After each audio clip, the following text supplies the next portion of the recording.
Hi, everybody. My name is Giselle Hernandez, and my topic is how culture, gender, and nationality play an important role in the way men and women receive emotional support and the effects it has on interpersonal communication.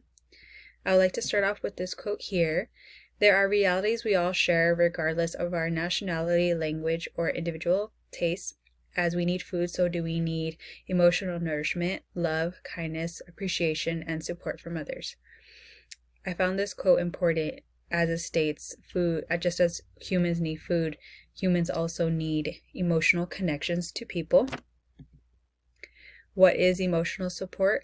Emotional support is the way we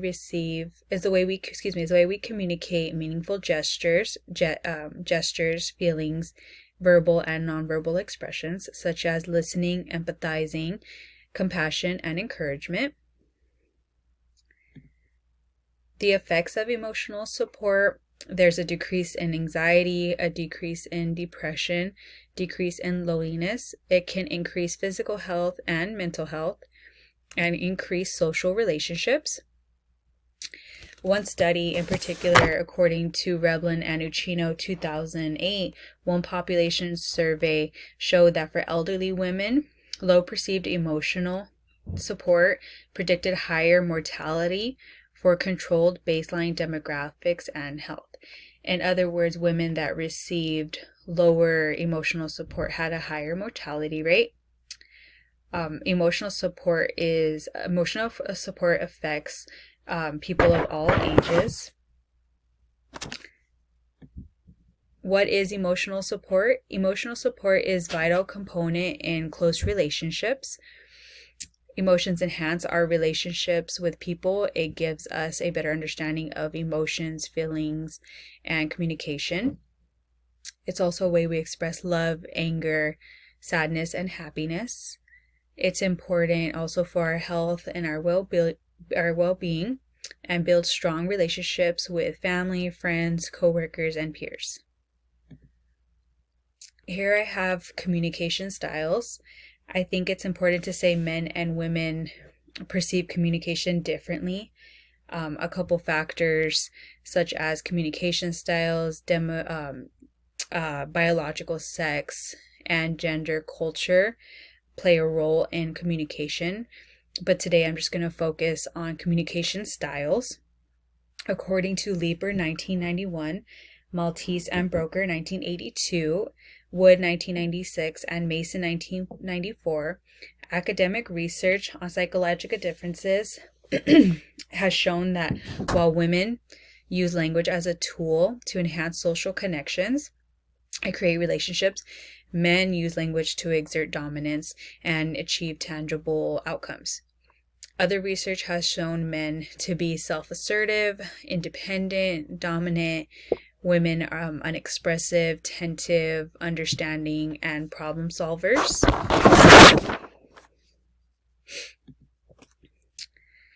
Here I have another study according to Burleson et al. 1996. Two studies were done comparing men and women's skill evaluations for both same-sex friendships and romantic relationships.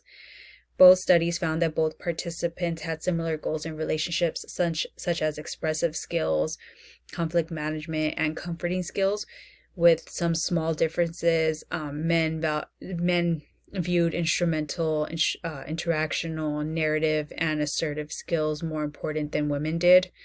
Women had higher ego support, expressive skills, and conflict management. Here we have contributing factors for communication in culture and biological factors. Emotional meaning, the culture's beliefs, attitudes, and values towards emotions. Is it looked down upon, or is it encouraged? Is it accepted, or is it not accepted?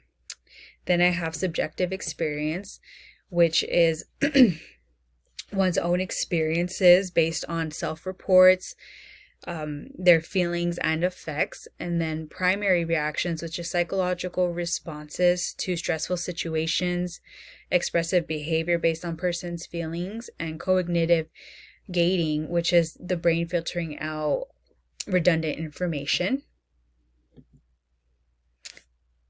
And here we have culture and nationality, culture and individualism spectrum.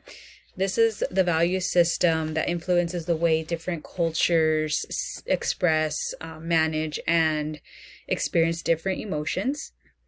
Here are a few characteristics of collectivism. We have group ownership, group of society, group goals, group success, while individualism focuses on individual goals, rights of individualism, personal rewards and benefits. It focuses more on individual freedom and is more self-reliant. Some examples of collectivism cultures is China, Korea, and India, while individualism has more cultures, Western cultures such as United States, Germany, and United Kingdom.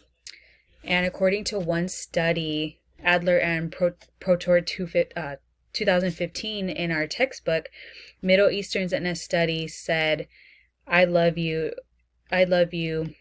should only be expressed between spouses. And they warn that American men use the phrase cavalierly with Middle Eastern women might be misinterpreted as making a marriage proposal.